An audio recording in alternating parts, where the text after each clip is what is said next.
ఇటేంది తమాషాగా ఉంది.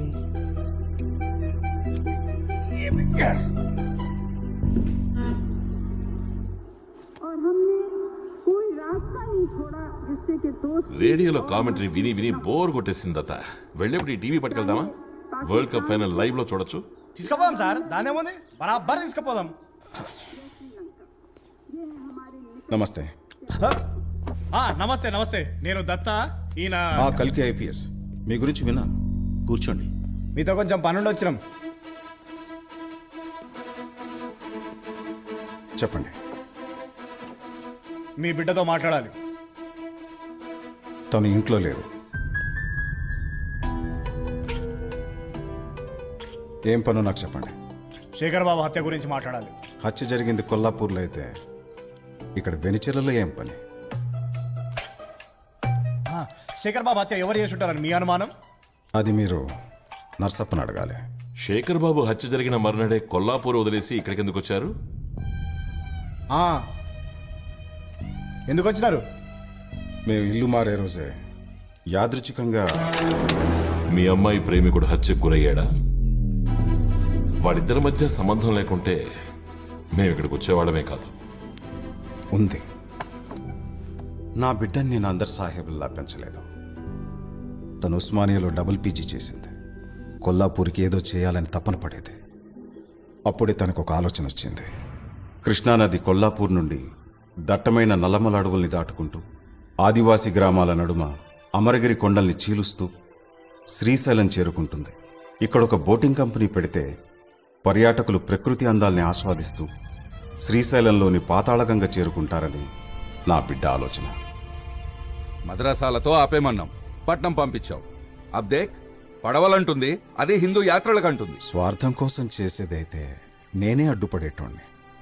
కానీ అందరి ప్రయోజనం గురించి ఆలోచిస్తోందని. ఈ అచ్చా తరీఖా నయ్యే వకీల్ సాబ్. మతానికి వ్యతిరేకంగా వెళ్తే మంచి జరగదు. మీరు దీంట్లోకి మతాన్ని తీసుకురావద్దు. నేను కూడా ఖురాన్ చదివినా.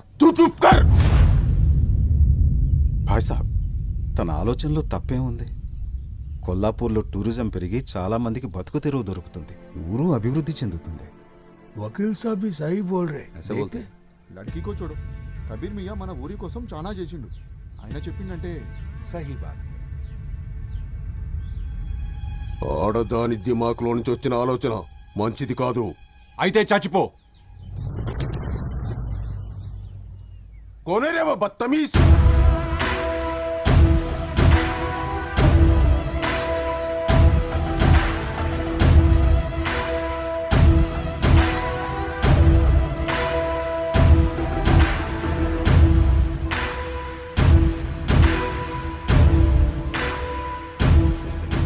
శేఖర్ బాబు, ఆడదాని నుండి పుట్టిన పుట్టుకు కూడా మంచిది కాదేమో సలీం మియా.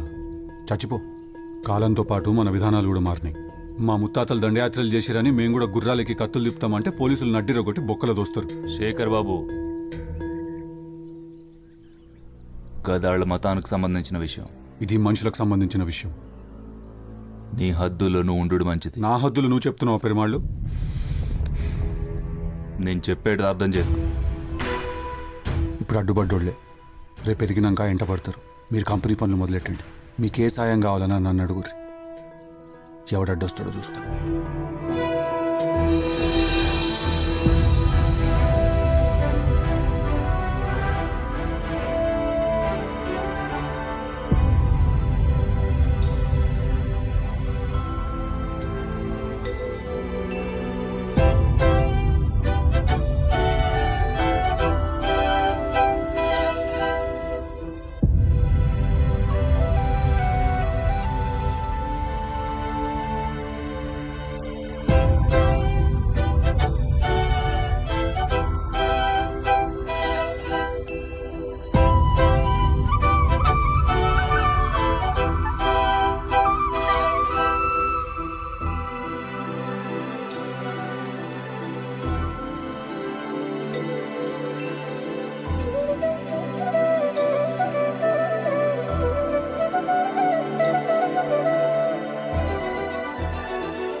60 మందితో 3 లాంచీలు కొల్లాపూర్ నుంచి శ్రీశైలం బయలుదేరాయి.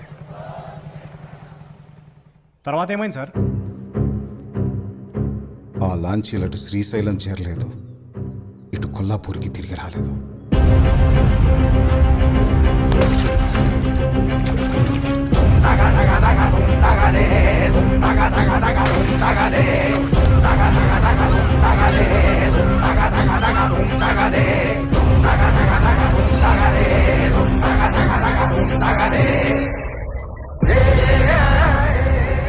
నా కూతురి ఆలోచన మంచిదైనా జరిగిన దారుణానికి మత కలహాల ముద్ర పడింది. అందుకే కొల్లాపూర్లో ఉండలేక ఇక్కడికి వచ్చేసాం. 3 లాంచీలు మునిగిపోయాయి అంటున్నారు. ఒక లాంచీ మునిగిపోతే అది ప్రమాదం అవుతుంది. 3 ఒకేసారి మునగడం ప్రమాదం కాదు, పథకం. మీ మంచి కోరి చెప్తున్నాను. మీరు ఈ విషయం వదిలేసి ఆ ఊరి నుంచి వెళ్ళిపోతే మంచిది. శేఖర్ బాబుని కూడా ఈ విషయం తెలుసుకోవాలని ప్రయత్నించినందుకే చంపేశారన్న అనుమానం. మీరు లాయర్ అయ్యిండి కూడా ఎందుకు కేసు వేయలేదు?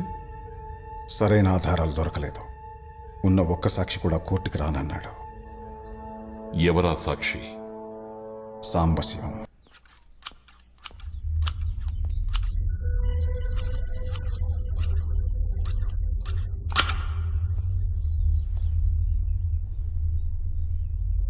వాళ్ళు వెళ్ళిపోయారు.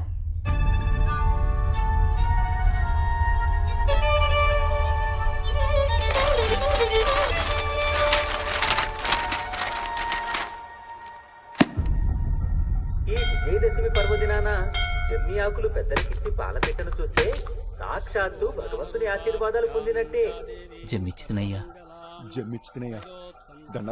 అయ్యా, గా పోలీసుడు మీ మాట వినకుండా ఇష్టం వచ్చినట్లు చేస్తుండు. కూడానికి పోయిండు, వకీల్ని కలిసిండు. మునిగిన లాంచీల గురించి గిట్లా కూపీలాగుతున్నాయా? అగో పాలపెట్ట, అందరూ చూడుండ్రి.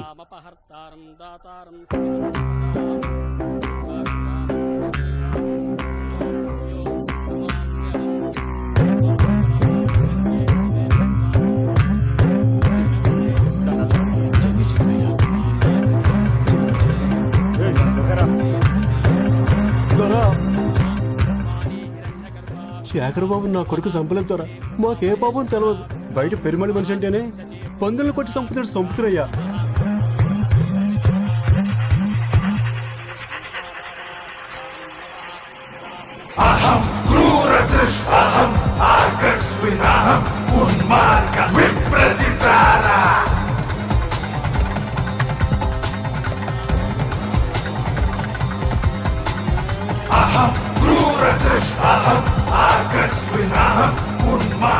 ఈ జమ్మి తీసుకుని రాతిగుండలోనే మన్నిస్తాడు.